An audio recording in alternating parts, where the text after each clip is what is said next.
Nous demandons le himmet et l'aide et le support.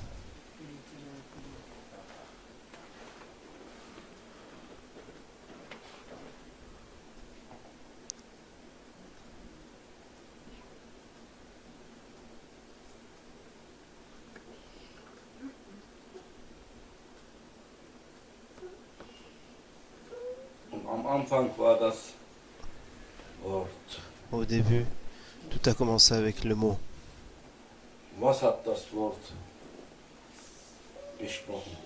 Qu'est-ce que le mot a dit? De quel mot il s'agissait?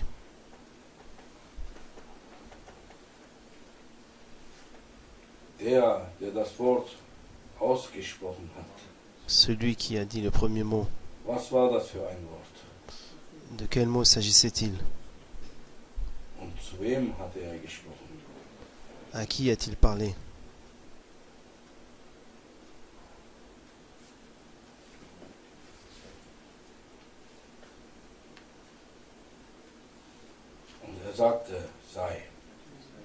Il a dit sois.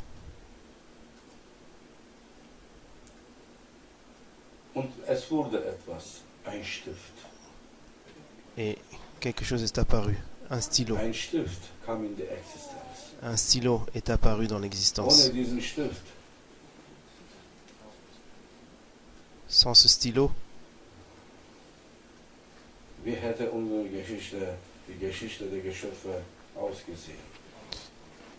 comment serait apparue l'histoire de l'humanité? Comment l'histoire de l'humanité serait-elle apparue si ce stylo n'aurait pas existé? Et ensuite le mot est apparu, le deuxième mot, écrit.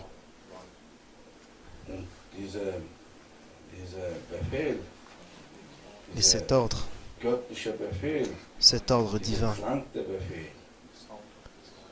le bruit de cet ordre divin,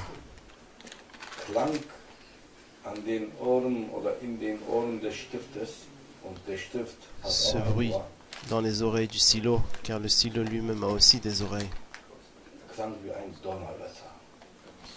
Ça a fait le bruit comme le bruit d'un tonnerre. Au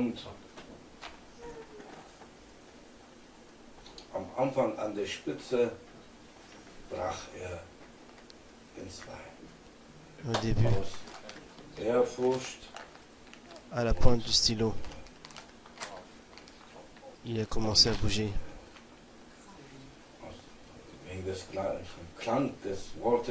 En raison de la peur qu'il a eue. En raison du bruit puissant. Le stylo est lui-même tombé. Il a commencé à être impuissant. Lorsque le stylo est revenu à sa conscience, il a demandé: oh mon Seigneur, que dois-je écrire? Écrit Bismillah ar-Rahman ar-Rahim, au nom de Dieu le clément, le miséricordieux. Bismillah ar-Rahman ar-Rahim. Ce fut la première chose que le stylo a écrit. Au nom du Seigneur, le Tout-Puissant, le Miséricordieux.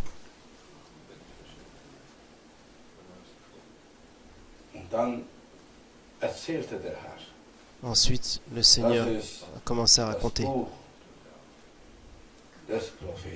Ceci est le livre des prophètes, mes premiers et mes derniers envoyés. Sayyid Awalin et Akhirin. Ce que j'aime le plus dans ma présence divine. Écrit Bismillah ar-Rahman ar-Rahim. Il s'agit du livre des prophètes. Écrit Bismillah ar-Rahman ar-Rahim. Il s'agit du livre des saints. Écrit Bismillah ar-Rahman ar-Rahim. C'est le livre, ou les livres plutôt. Les livres des croyants, des véritables croyants. Écrit Bismillah ar-Rahman ar-Rahim. Il s'agit du livre de l'histoire des véritables personnes sur les chemins. Écrit Bismillah ar-Rahman ar-Rahim. Il s'agit d'écrire des menteurs, l'histoire des menteurs, de ceux qui ne croient pas et ceux qui racontent des choses mauvaises sur le Seigneur. Et ainsi l'histoire a commencé, du haut vers le bas. Pour chaque âme, pour chaque créature, le stylo a écrit un livre, une histoire, l'histoire d'une vie. On appelle parfois ça le livre du destin. Et lorsque Sayyidina Muhammad sallam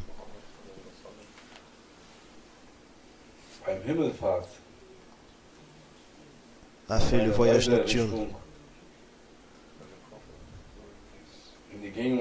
lorsqu'il a fait ce voyage en direction de la présence divine, lorsqu'il a laissé le monde des preuves, le monde des témoignages, lorsqu'il a voyagé à travers tous les mondes des secrets, les mondes interminables des secrets,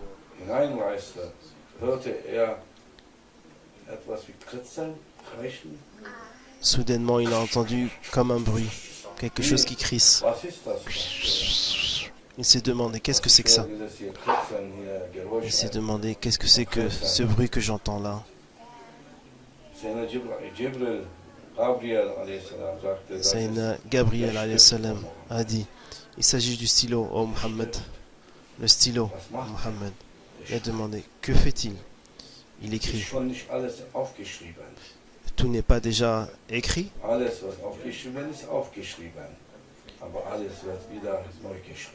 Tout ce qui s'est passé a déjà été écrit, mais tout doit être réécrit. Ça ne s'arrête jamais. Le stylo écrit toujours, sans s'arrêter, sans pause. Il est toujours en train d'écrire.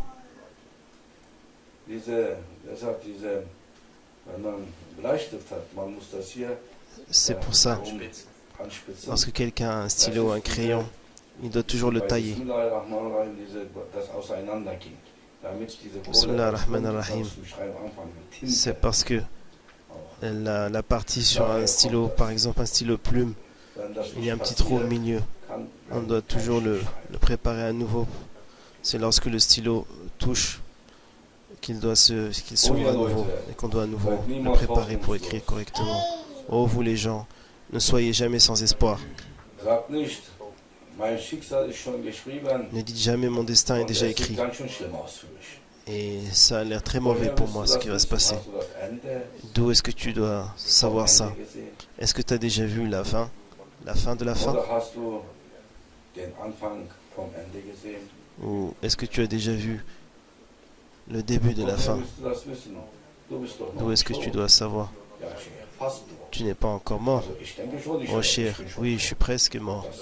Je pense que je suis presque mort. Quand je vois tout ce qui s'est passé avec moi, je pense que je devrais déjà être mort. Je souhaite être mort. Je pense que je serai bientôt mort. Etc. etc. Non. Allah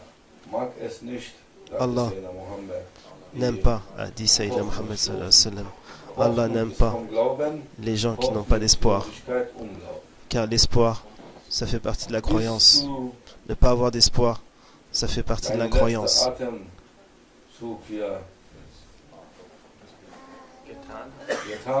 Jusqu'à ce que tu aies ton dernier souffle, tu dois toujours être plein d'espoir. Même si tu as 90 ans et que tu n'es pas marié. Oh, mais à cet âge, je ne peux pas me marier. J'avais tellement de rêves de me marier. Mais je n'ai plus d'espoir. L'espoir, je suis presque mort. 90 ans, cher, regarde-moi. Regarde-moi de quoi j'ai l'air. Quel prince doit arriver? Un prince de 150 ans qui a une apparence encore pire que la mienne ne perd jamais l'espoir. Il est possible que celui qui envoie les images dans l'existence, celui qui prend les images de l'existence, celui qui change toujours les images. Regarde la nature. Une fois, elle est déjà morte. Une fois, elle est à nouveau en vie. Et comment on vit? Regarde les arbres. Si dans les arbres autour de toi, il n'y a pas de feuilles, va dans la forêt. Regarde les arbres. En hiver, ils sont comme morts. Mais si tu as de la patience, et lorsque le temps arrive,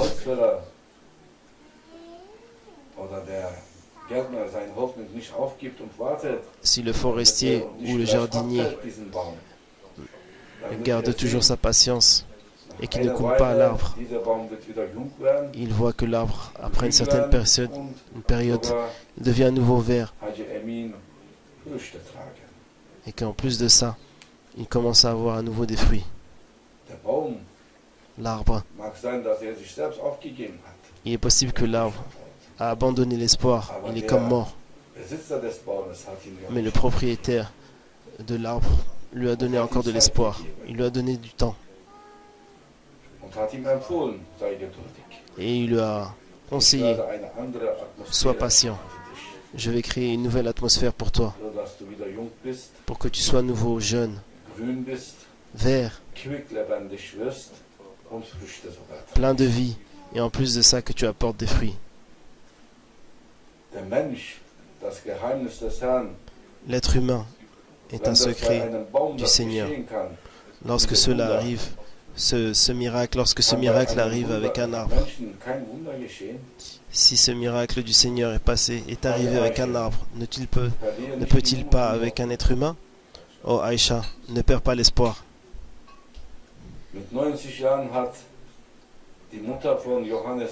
À 90 ans, la mère de Johann le baptiseur, Johannes le baptiseur, à 90 ans, sa mère a été enceinte et elle a porté au monde son fils, Johannes le baptiseur. Hadja Amin, tu vois, à 90 ans, elle a porté des fruits. À 100 ans, Zakaria alayhi salam, que la paix soit sur lui, est devenu papa. Sayyidina Ayoub, il était très malade. Le prophète Ayoub était très malade. Et sa femme aussi était âgée et malade. Et Allah a créé soudain une source d'eau qui est sortie du sol. Et soudainement, ils se sont lavés avec. Et Sayyidina Ayoub, on avait l'impression qu'il avait 35 ans. Et sa femme aussi. Elle avait l'air très jeune après s'être lavée dans cette source.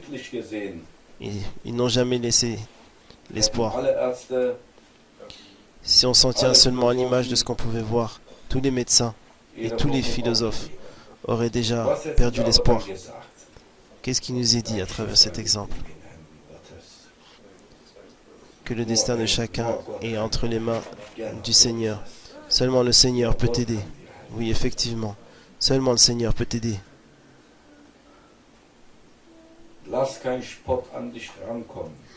Ne laisse aucun doute arriver à toi. Tu dois avoir confiance en le Seigneur. Ne regarde pas tout ce qui peut mettre des doutes en toi. C'est bien correct? Le stylo est en train d'écrire. Aussi longtemps qu'il n'a pas arrêté d'écrire, on ne doit pas arrêter. Avoir de l'espoir. Pourquoi? Parce qu'Allah est le seul qui ne peut pas être modifié. Il est absolu. Mais tout le reste, tout ce qui est en dehors d'Allah, le puissant, est relatif.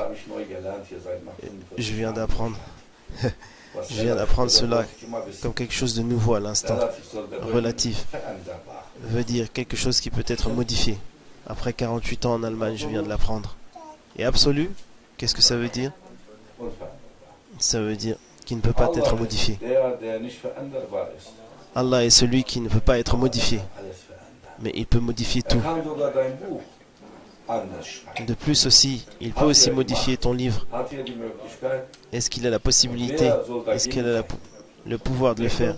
Et qu'est-ce qui peut se combattre contre ça, contre la volonté de Dieu, et dire non?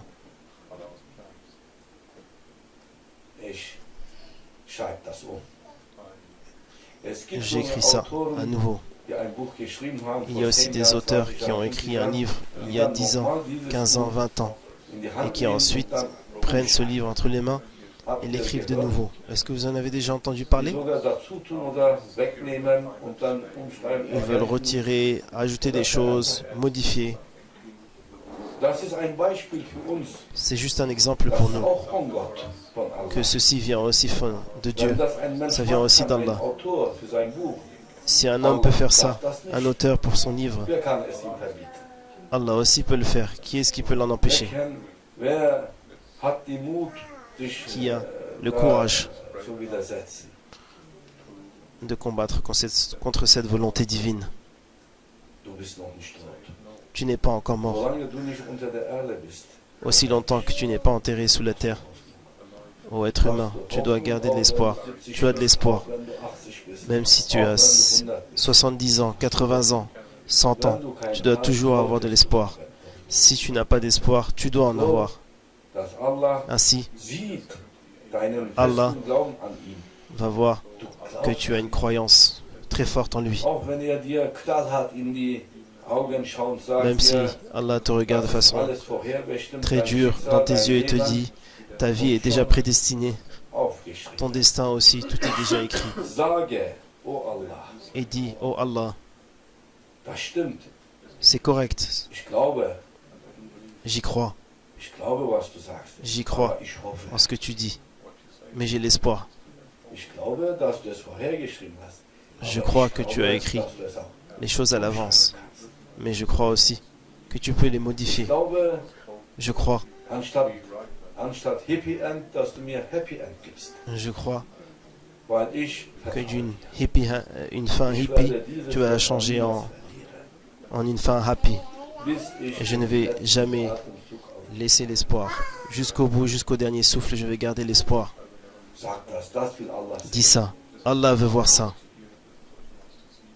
Allah, il est Qadir Muqtadir. Il crée tout et il peut tout faire. Il n'y a rien d'impossible pour lui. À partir d'un atome que tu ne peux pas voir, il t'a créé. Et regarde vos photos, vos images. Comment est-ce qu'elles se modifient du jour à l'autre? Est-ce qu'elles sont toujours pareilles ou est-ce qu'elles se modifient d'un jour à l'autre? Il les change. La place des atomes, il change la place des atomes. Vous avez l'air similaire, mais à chaque fois, il y a une modification à l'intérieur. Il est possible parfois, vous étiez moche et maintenant vous êtes beaucoup plus beau. Maintenant, par exemple, on a l'impression qu'il est toujours beaucoup plus beau. Normalement, il devrait être beaucoup plus moche, mais plus il est âgé, plus il a l'air beau. Chez certaines personnes, c'est comme ça. Il a mangé tel aliment et ensuite, il est devenu beaucoup plus beau. Il a l'air beaucoup plus charismatique. Regardez-moi, par exemple. Gardez toujours l'espoir. Donnez la preuve que vous ne perdez jamais l'espoir en Allah, en votre Seigneur. Que vous dites, même si tout nous a laissés, tout nous a abandonnés, tu ne nous as pas abandonnés. Et si tu ne dois pas nous abandonner, même si tu nous abandonnes, je crois toujours en toi. Et je m'accroche à toi. Sinon, il n'y a personne d'autre. Où est-ce que je devrais aller? Où est-ce que je devrais aller ou sinon? Est-ce qu'il y a un autre Allah pour que je puisse m'accrocher à lui? Non. Même si tu me laisses, je ne te laisserai pas partir. C'est la plus grosse. C'est le plus gros niveau de croyance. Le meilleur comportement d'un croyant, Un croyant ne doit jamais laisser abandonner l'espoir. Inch'Allah, que nous soyons une partie de ce genre de croyants. Qu'Allah nous offre un meilleur destin, qu'il nous donne shifa, une bonne santé, que nous ne pouvons pas les bonnes choses changer, mais que nous soyons toujours dans le bonheur.